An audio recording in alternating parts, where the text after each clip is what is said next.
요즘 날씨가 더워가고 있죠. 날씨가 더울 때나 또 우리 몸에 갈증이 날 때, 그럴 때는 무엇을 마셔야 좋을까요? 생수를 마시는 게 최고지요. 그처럼 갈증 해소에는 생수가 꼭 필요합니다. 우리 인체에 70% 이상이 이 물로 되어 있기 때문에 우린 물 없이는 살 수가 없어요. 그처럼 몸에는 꼭 물이 필요하지요. 이뿐만이 아니라 우리 인생에도 목마름이 있습니다. 그리고 영혼에도 목마름이 있습니다. 이러한 목마름이 있기 때문에 우리는 만족이 우리 삶 속에서 느껴지지가 않습니다. 그래서 100% 만족이 없어요. 늘 무언가 부족한 것처럼 만족하지 않고 그렇게 갈증. 그래서 나는 행복하다. 나는 기쁘다. 난 너무 감사다. 이런 사람들 정말 드뭅니다. 하지만 우리 인생에 또한 영혼의 목마름을 해결할 수 있는 좋은 은혜가 있습니다. 그래서 오늘 요한복음 4장 13절에서 14절 말씀을 통해서 영생의 샘물을 주시는 예수라는 제목으로 하나님의 은혜를 받겠습니다. 여러분 인생의 길을 갈 때 여러분 좋은 사람, 나를 좋아해주고 내게 뭔가 힘이 되어주고 그런 사람을 만나면 힘이 나지요. 근데 그런 사람이 영원하라는 법이 없습니다. 사람은 변할 수도 있고 사람은 누가 가더라도 일찍 떠날 수도 있기 때문에 그렇습니다. 누군가 의지하고 누구를 사랑하고 그래서 그 힘 때문에 하루를 기쁘게 살고 또 내일을 기대하며 산다면 여러분 그것조차도 갈증이 안 올 수가 없습니다. 저도 아까 370장 찬송가 주 안에 있는 나에게를 불렀는데 그 찬송이 참으로 의미 있는 찬송이에요. 제게 살아가는 힘, 살아가는 그 기쁨, 모든 힘은 어디에서 왔느냐? 우리 친정아버지예요. 친정아버지, 아버지의 그 사랑. 저보고 사랑한다고 한 번도 안 하셨어요. 그런데 아버지의 그 큰 사랑, 그리고 아버지가 힘있게 살아가는 모습, 성실히 살아가는 모습, 이타적인 그러한 삶을 살아가는 모습, 이런 것을 보면서 나도 모르게 이 자부심, 긍지, 그리고 배우고. 하지만 당시에는 싫고 교훈도 싫고 훈계도 싫고 그랬지만 은근히 이 정신적인 힘이 되고 삶의 힘이 되었어요. 근데 우리 아버지께서 이 심장마비로 53세에 돌아가셨어요. 그때 너무 충격을 받아서 정말 몸이 다 망가지고 병들어가고 그렇게 했을 때 주님이 그때 저를 찾아오신 거예요. 교회는 그 전에 다녔지만 예수님을 만나지 못했어요. 그런데 정말 주님이 찾아오셔서 그 병든 나에게 아무도 위로가 안 되고 아무도 해결이 안 되는 그 마음의 상함, 그 마음의 상함 때문에 육체가 망가져가고 피폐한 그러한 상황에 있을 때에 주님이 그렇게 찾아오셨어요. 다 바닷가에서 그 젊은 나이에 죽어가는데 아무도 몰라요. 친정 식구도 몰라요. 시댁 식구도 몰라요. 누구도 몰라요. 그냥 신음하면서 그렇게 마르고 병들고 그렇게 정말 이렇게 병들어서 고통스러울 때 우리 하나님께서 저를 만나주셨어요. 이 찬송을 통해서 만나주셨어요. 주 안에 있는 나에게 땅 근심이 있으랴 십자가 밑에 나가 내 짐을 풀었네. 주님을 찬송하면서 할렐루야 할렐루야 내 앞길 멀고 험해도 나 주님만 따라가리. 그리고 이 4절까지 가사가 다 이 마음을 울리면서 인생의 가사가 되는 거예요.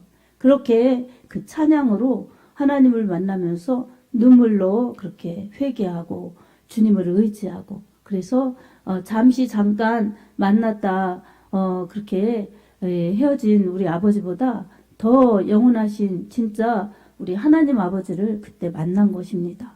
그래서 사람은 이렇게 사람을 의지할 수가 있어요. 그런데 사람은 떠날 수도 있고 변할 수도 있기 때문에 사람이 인생의 목마름을 해결해 줄 수가 없습니다. 또 때로는 돈을 의지해 보기도 하죠. 근데 돈도 독수리가 날개치며 날아간 같이 많이 쌓여있던 돈도 어느 날 다 없어질 수 있어요.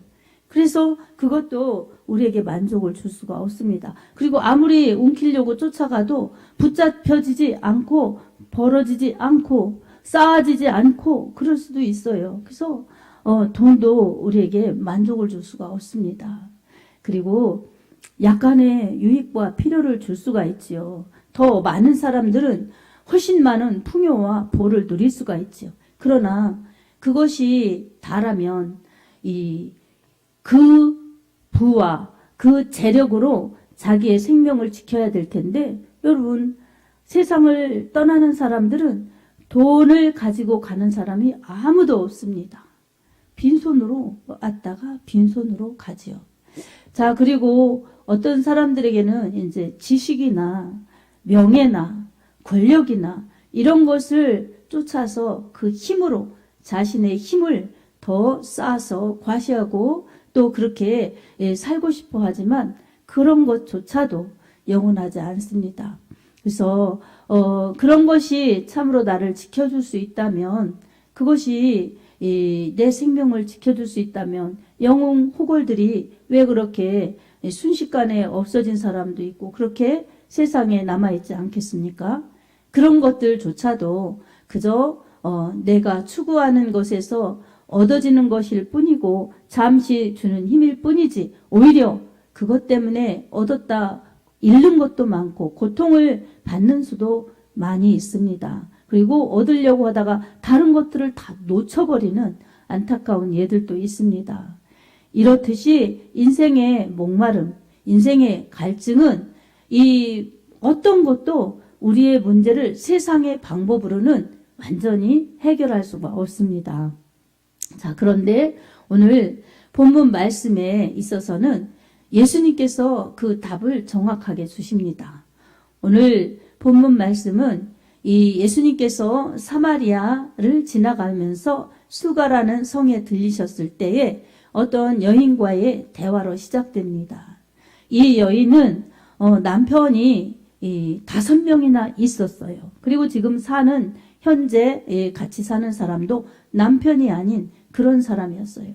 그러니 결혼 생활이 순탄하지 않았고, 그렇게 남편이 5번, 지금 있는 사람까지 바뀌면 6번째 이렇게 바뀌면서 살지만 행복할 리가 없었겠지요. 참으로 기구한 여인이라고 볼 수가 있습니다. 행복하고 싶어서 또 좀 더 행복하고 싶어서 그렇게 바꿨을지라도 그 사람들이 그 여인의 행복을 지켜주거나 행복을 갖다주는 그런 일들을 하지 못했을 거라고 추측이 됩니다. 그래서 이 여인은 이렇게 기구한 삶을 살면서 지금 예수님과 대화의 시간은 정오예요. 정오 12시. 지금 6절에 보면 때가 제6시쯤 되었더라 이렇게 나와 있는데, 그것은 이스라엘 시간과 로마의 시간의 격차가 6시간이에요. 그래서 여기에 6시는 바로 이 로마 시간으로는 정오를 말합니다. 이 뜨거울 때 물을 길러 나온 겁니다. 우물에 물을 길러 나왔을 때 예수님께서 이 여자에게 물을 좀 달라고 그러죠. 근데 이 여자가 이상하게 생각합니다. 왜냐하면 예수님께서는 저 유대에서 지금 갈릴리로 돌아가실 때이기 때문에 사마리아를 지나서 가는 거예요. 근데 당시에는 사람들이 이 사마리아를 지나서 그렇게 갈릴리 땅 쪽으로 가지 않았어요. 왜냐하면 이 BC 721년에 이 아수르에 의해서 이 북이스라엘이 망했어요. 북이스라엘이 망하면서 사마리아에 이 아수르의 왕 살마네셀이 이 포로인들을 데려다 놓고 또 이 사마리아에 있는 사람들을 포로로 잡아가고 이렇게 혼혈 정책을 썼기 때문에 이스라엘 지파에 순수 그 피를 흐려놓은 것입니다. 솔로몬의 아들 르호보암 왕 때에 남북이 분열되었을 때 남왕국은 유다와 또 베냐민 지파가 있었고 나머지 10지파는 북이스라엘에 있었을 때 북이스라엘은 믿음이 없었기 때문에 더 속히 망합니다. 그 망했을 때 그런 역사적인 아픔이 있고 역사적인 그러한 잘못이 있기 때문에 바로 남방 유다 사람들은 그 사람들을 상종하지 않았던 것입니다. 그리로 지나가지도 않았을 뿐만 아니라 상대하지 않았어요. 뿐만 아니라 이 상종하지 않는 데서는 남방유다는 조금 더 오래 갔어요. 130년 정도 더 가다가 이제 BC 586년에 바벨론에 의해서 망하지요. 바벨론에 의해서 망할 때 이 바벨론은 또 달랐어요. 느부갓네살 왕은 포로인들을 잡아갔어요. 아주 연약한 그런 백성들, 그런 사람들만 포도원 농장을 지키게 하고 이랬지, 좀 똑똑하고 왕족들, 귀족들, 똑똑한 사람들은 다 붙잡아 갔어요. 그래서 바벨론화 시켜서, 바벨론 교육을 시켜서 그 사람들을 바벨론의 인재로 만들었죠.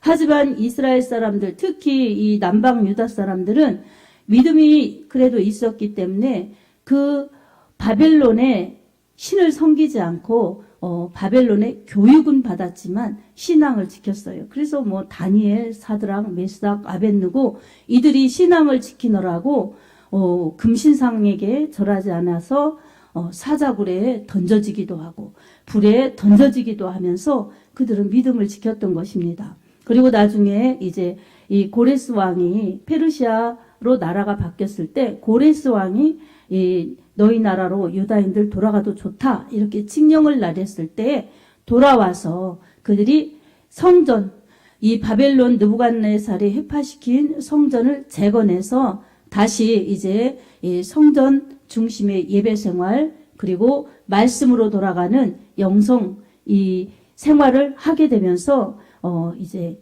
이 유대인들이 그렇게 되어서 나중에는 이제 예수님 오실 때에 그 상황에서는 바리새인들도 등장하고 사두개인들도 등장하고 열심당도 등장하고 이런 시대적인 상황 속에서 다 그런 것들이 등장한 것입니다.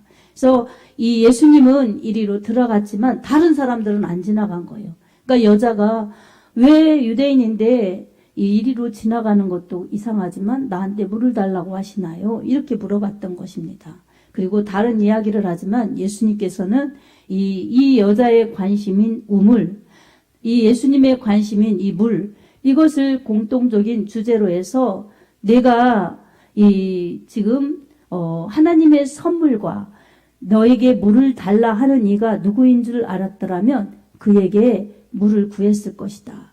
그가 너에게 목마르지 않는 생수를 주리라. 이렇게 말씀하죠. 그러니까 여자가 그 생수 같은 은혜를 구합니다. 그리고 그렇게 구했을 때 예수님께서는 예수님 자신이 메시아라는 것을 이 여자에게 밝히시지요. 예수님께서는 이 여자와 대화하시면서 바로 이 여자가 어떤 상황에 처해 있는지를 정확히 잘 아신 것입니다. 여자가 자신의 생활을 먼저 말씀드린 것이 아니라 예수님께서 너에게 남편이 있느냐? 남편을 데려오라. 그러니까 제게 남편이 없습니다. 그러니까 내가 남편이 5이 있었는데 지금 있는 것도 내 남편이 아니다. 이 여자에 대해서 이렇게 말씀하시는 것입니다. 그러자 여자가 이분이 메시아이구나 이렇게 알아보아서 예수님과 이렇게 대화 속에서 또 예배에 관한 질문을 하죠. 예수님에게 우리 조상들은 이 산에서 하고 유대인들은 성전에서 하는데 어떻게 예배 드려야 됩니까? 그러니까 우리가 예배 때마다 이렇게 이 말씀으로 시작하죠.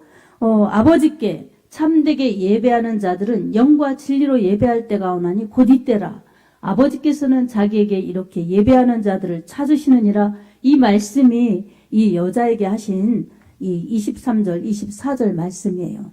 이 요한복음 4장 이 말씀 중에 여자와의 대화 중에 나오는 그런 말씀입니다. 그래서 예수님께서는 사람들과 이 관계도 좋지 않고 삶도 기구하고 그런 이 여인을 예수님이 찾아오셔서 만나주신 것입니다. 예수님께서 이 여자와의 대화는 상담학에서도 그렇게 상담으로 적용합니다. 그리고 전도학에서도 개인적인 전도, 예수님께서는 군중 전도만 하신 것이 아니라 또 이렇게 개인적인 전도를 하셨구나. 그래서 전도할 때도 굉장히 자세하게 나오는 부분이죠.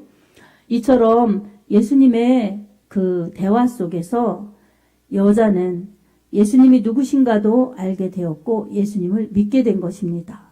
자신이 그렇게 행복해지고 싶어서 바꾸면서 남편을 좀 의지하고 남편의 힘을 얻어서 그렇게 살아보려고 했던 그러한 행복이 다 깨어졌지만 예수님을 만나면서 이 여자는 완전히 바뀌어지는 것입니다. 예수님을 만나서 진정한 생수, 이것은 영혼의 목마름, 인생의 목마름은 바로 예수님을 만나니 해결되었구나. 이것을 체험한 것입니다. 아멘.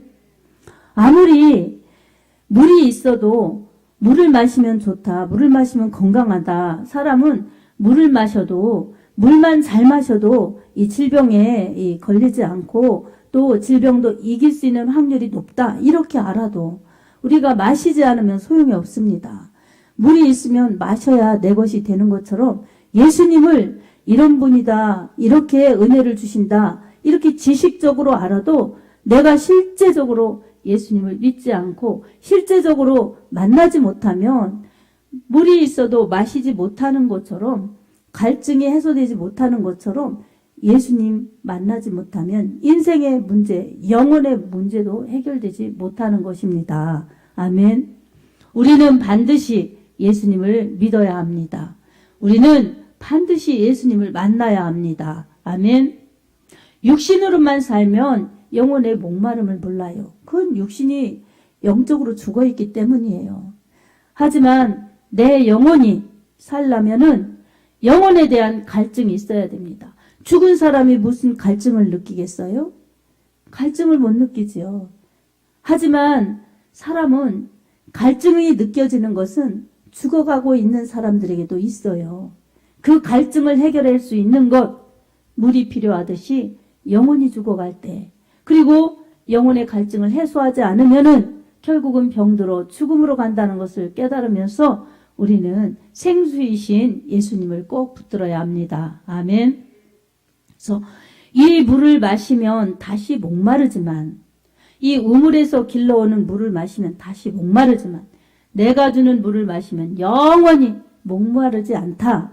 생수, 영원히 목마르지 않는 생수를 마시리라. 예수님이 그렇게 말씀하신 대로 예수님은 영원한 목마름을 해결해 주시고 하나님 나라에 들어갈 수 있고 영생할 수 있도록 해주시는 참 길이요 진리요 생명이십니다. 아멘. 요한복음 6장 37절 38절에도 보면 누구든지 목마르거든 내게로 와서 마시라. 나를 믿는 자는 성경의 이름과 같이 그 배에서 생수의 강이 흘러나리라. 이렇게 말씀하셨어요.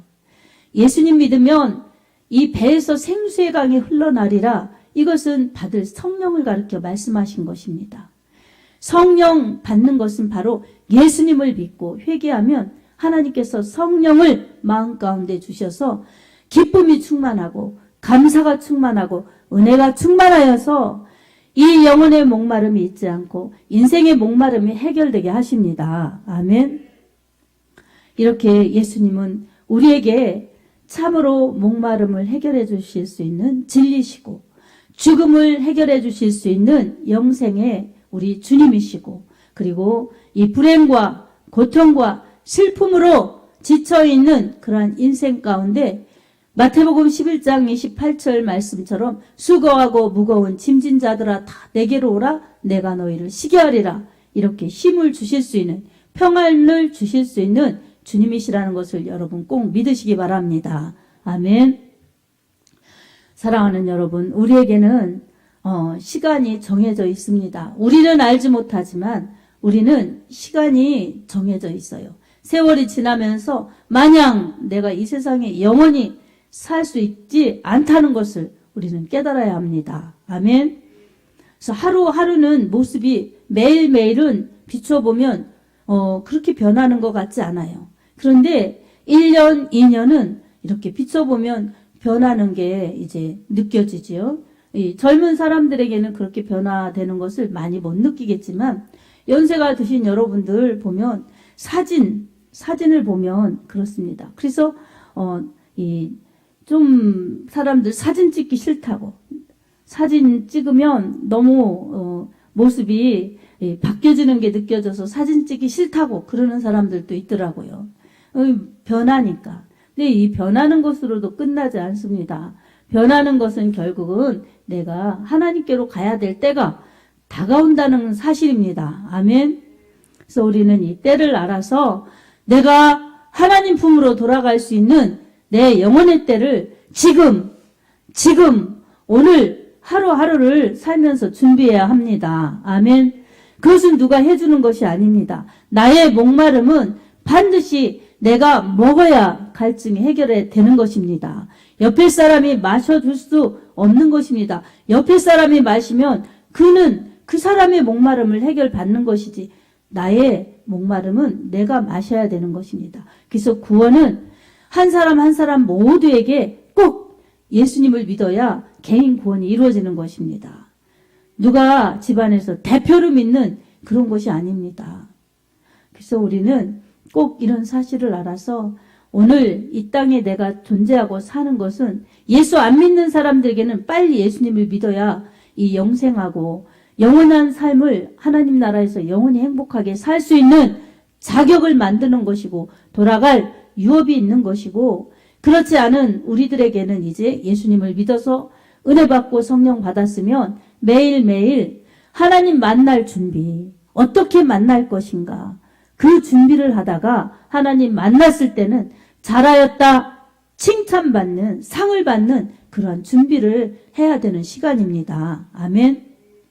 근데 여러분 인생의 목마름을 다른 데서 영혼의 목마름을 다른 것으로 해결하려고 애를 써도 노력해도 해결을 받을 수가 없어요. 여러분 우리가 교회 와서 몸과 마음이 여기 있으면 여러분 주님을 찾아야지. 그래서 주님을 만나야지 여러분 목마름이 해결되죠. 교회 와서 생각도 바뀌지 않고 가치관도 바뀌지 않고 주님을 의지하지도 않고 내가 사는 방식으로 똑같이 와서 그렇게 살고 주님 그렇게 만나지 못하면 세상 사람들하고 다를 바가 없는 것입니다. 예수님을 꼭 믿어야 됩니다. 아멘. 어떤 예수님을 믿어야 될까요? 영원한 생명으로 영원한 행복이 이미 다 죄 때문에 없어진 이 세상, 어두운 세상, 죄가 장악하고 있어서 다 죄인이 되어버린 암흑 같은 이 세상에 빛이신 예수님, 생명이신 예수님께서 오신 것입니다. 하나님 아들 예수 그리스도께서 이 땅에 오셔서 우리에게 영원한 생명, 영원한 행복, 참 빛을 주시려고 이렇게 예수님이 오셔서 십자가에서 그 죽음의 원인인 죄 문제를 해결해 주셨고 그래서 죽어도 다시 살 수 있는 길을 열어주셔서 꼭 예수님이 아니면 안 되게끔 하나님 나라에 들어가는 것은 예수님 믿어야만 되게끔 길을 내어주신 것입니다. 아멘. 다른 길이 없습니다. 구원은 다른 방법이 없어요. 그래서 이 사도행전 4장 12절에도 예수 이름 외에는 천하에 예수 이름 외에는 구원받을 이름을 허락하신 일이 없다고 말씀하셨어요. 구원받을 다른 이름이 없어요. 마태복음 1장 21절에도 예수 그 이름은 자기 백성을 저희 죄에서 구원할 자라는 것입니다. 그래서 오늘 인생의 목마름 이것은 바로 죄를 지어서 죽음과 저주와 고통이 들어온 곳에 채워지지 않는 욕망, 채워지지 않는 행복 이런 것들을 예수님께서 다 해결해 주실 수 있도록 그렇게 예수님이 우리를 찾아오셨고 우리를 사랑하시는 것입니다. 사랑하는 성도 여러분, 여러분이 자식을 의지하나요? 아니면은 돈을 의지하나요? 아니면 부모님을 의지하나요? 아니면은 무슨 다른 권세나 이런 힘을 의지하나요? 그것이 나를 지켜줄 수 없습니다. 아멘. 부모님은 시간이 지나면 떠나고 자식을 의지했더니 자식은 바빠서 변해서 또 믿을 수 있는 것도 아니고 하지만 화목한 것은 매우 중요하죠. 근데 내 생명을 지켜줄 수 없다는 것이죠. 화목하면 자식을 통해서도 기쁘고 감사하고 또 삶을 통해서도 기쁘고 감사하고 감사가 넘쳐나죠. 하지만 내 생명을 지켜줄 수 있는 것들이 아니라는 것입니다. 그러니 그 생명은 생명의 근원이신 예수, 우리의 생명을 이 땅에 오게 하신 예수, 그분께 있다는 것을 꼭 기억하면서 여러분 마음으로 예수님을 믿으시기 바랍니다. 입으로 예수님을 시인하시기 바랍니다. 그리고 매일매일 주님을 의지해서 믿음으로 사시기 바랍니다. 우리 하나님이 우리를 사랑하셔서 천국에 오라고 우리를 믿도록 하시는 것이지 우리의 인생을 빼앗는 것도 아니시고 우리의 시간을 빼앗는 것도 아니시고 우리의 물질을 하나님이 필요하신 것도 아니십니다. 하나님이 말씀이시면 다 만들어지시는데 우리의 물질이 무슨 하나님이 받으셔서 쓰시겠습니까? 여러분 오해하면 안 됩니다. 교회 가면 돈이 나가는 것이 아니라 복을 받습니다. 아멘. 교회 오면 하나님을 잘 믿으면 예수님의 피로 구원받아서 지옥 갈 것을 천국 가게 하시죠. 그리고 하나님께서 늘 같이 해주시죠. 그리고 어려울 때 힘들 때 하나님을 의지하고 하나님의 도우심을 구하면서 기도하면 우리 하나님이 응답해 주십니다. 우리 하나님께서 언제나 우리와 함께 하시기 때문에 우리는 하나님은 걷어가시는 분이 아니라 부어주시는 분이십니다. 그래서 다윗도 시편 23편에 여호와는 나의 목자시니 내가 부족함이 없으리로다 이렇게 고백한 것입니다. 사랑하는 성도 여러분, 부요함은 우리의 생명에 있습니다. 생명, 영원히 사는 것이 가장 나에게 부여한 것입니다. 아멘. 영원한 생명을 생각하면서 예수님의 은혜를 구하면서 예수님 잘 믿어 구원받고 또 예수님 잘 믿어 사랑받고 쓰임받고 충성하다가 주님 품에 안길 때에 상까지 주시는 하나님을 만난다면 얼마나 복이겠습니까? 여러분은 꼭 이런 믿음의 주인공들이 다 되기를 바랍니다. 아멘. 정말 험한 인생상 살아가는데 내 힘과 노력으로 이것도 의지하다가 안 되면 다시 바꿔서 저것도 의지하고 저것도 의지하다가 바꿔서 이것도 의지하고 이렇게 하면서 아무리 바꿔도 해결되지 않는 세상의 방법이 아닌 꼭 생수를 부어주시는 예수, 영생을 주시고 영원한 나라로 인도하시는 예수로 살아서 예수님의 은혜가 여러분에게 충만하고 더 나아가서 아직도 정말로 내 힘으로 살려고 하다가 정말 죽음으로 멸망으로 지옥으로 가는 내 주변의 가족이나 친구나 또 지인이나 이런 사람들에게 영원한 생명, 영원한 나라 가야 된다고 복음을 전해내시기 바랍니다. 예수님을 믿어 복되고 예수님을 전하여 그 복을 줄 수 있는 축복의 사람들이 되기를 예수님의 이름으로 축복합니다. 아멘.